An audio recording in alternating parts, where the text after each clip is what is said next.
Hello friends, வணக்கம். 8வது ஊதிய குழு போர்ட்டலில் கருத்துக்களை பதிவு செய்வது எப்படி? அரசு ஊழியர்களுக்கு முக்கிய அப்டேட் பற்றி இந்த வீடியோவில் பார்க்கலாம். அதற்கு முன்னாடி நம்ம சேனலை இதுவரைக்கும் சப்ஸ்கிரைப் பண்ணலன்னா சப்ஸ்கிரைப் பண்ணிக்கோங்க. அப்படியே பக்கத்தில் உள்ள பெல் ஐக்கானை மறக்காம ஆன் பண்ணி வச்சுக்கோங்க. மத்திய அரசு ஊழியர்கள் மற்றும் ஓய்வூதியதாரர்களுக்கு முக்கியமான அப்டேட் ஒன்றை 8வது ஊதிய குழு வெளியிட்டுள்ளது. இந்த குழு கேட்கப்பட்டுள்ள 18 அம்ச கேள்வித்தாள்களுக்கான பதில்களை சமர்ப்பிக்கும் கடைசி தேதி முன்னர் மார்ச் 16 இருந்த நிலையில் தற்போது அது மார்ச் 31, 2026 வரை நீட்டிக்கப்பட்டுள்ளது. இந்த நீட்டிப்பு மூலம் ஊழியர்கள், ஓய்வூதியதாரர்கள் மற்றும் பல்வேறு அமைப்புகள் தங்கள் கருத்துக்களை விரிவாக பகிர்வதற்கான கூடுதல் நேரம் பெற்றுள்ளனர். இந்த கேள்வித்தாளின் மூலம் சேகரிக்கப்படும் கருத்துக்கள் மத்திய அரசு ஊழியர்களின் சம்பளம், சலுகைகள் மற்றும் ஓய்வூதிய அமைப்பை மறுசீரமைப்பதில் முக்கிய பங்காற்றும்.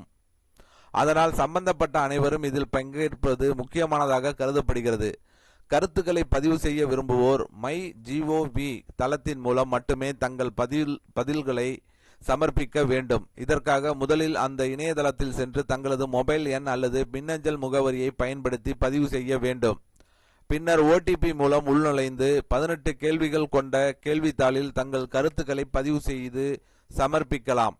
காகித வடிவம், மின்னஞ்சல் அல்லது PDF வடிவில் அனுப்பப்படும் பதில்கள் ஏற்கப்பட மாட்டாது என்பதும் குறிப்பிடப்பட்டுள்ளது.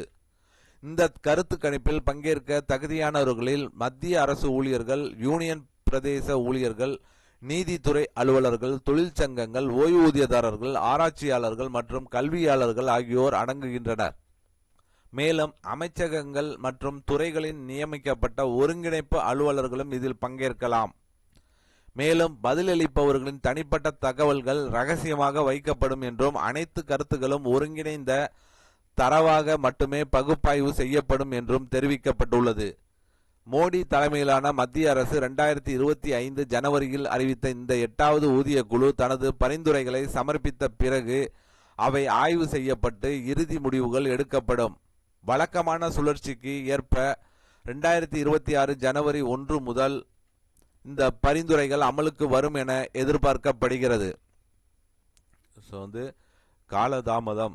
இந்த ஊதிய குழு கமிட்டி 8வது ஊதிய குழு கமிட்டி அவங்களுடைய அறிக்கையை தாக்கல் செய்யணும். மத்திய அரசு அதை பார்த்து அமல்படுத்துவாங்க. ஸோ அவங்க 8வது ஊதிய குழு கமிட்டி அவங்க என்ன கொடுக்குறாங்களோ அதையே அமல்படுத்தணும் அப்படிங்கிறது மத்திய அரசோட விதி இல்லை. அவங்க எதை வேணாலும் மாற்றலாம். அதை மாற்றி அறிவிக்கக்கூடிய பவர் மத்திய அரசுக்கு இருக்குது. ஸோ கண்டிப்பாக அது எப்போ அறிவித்தாலும் 2026 ஜனவரி 1 முதல் அமலுக்கு அவங்களுக்கு நிலுவையில் எல்லா தொகையும் வரும். 1 முதல் தான் கணக்கு வரும். ஸோ கண்டிப்பாக நீங்கள் காலதாமதமானாலும் அரசு ஊழியர்கள் கவலைப்பட தேவையில்லை. அரசு ஊழியர்கள், ஓய்வூதியதாரர்கள் யாருமே கவலைப்பட தேவையில்லை. ஏன்னா அவங்களுக்கு கண்டிப்பாக ஜனவரி 26, 2026 இருந்தே அவங்களுக்கு கால்குலேட் பண்ணப்படும். ஸோ கண்டிப்பாக ஒரு பெரிய அமௌண்ட் இதில் அவங்களுக்கு கிடைக்கிறதுக்கு வாய்ப்புகள் அதிகமாக இருக்குது. ஸோ கண்டிப்பாக இந்த வீடியோ ஒரு பயனுள்ள வீடியோவாக இருக்கும்னு நினைக்கிறேன்.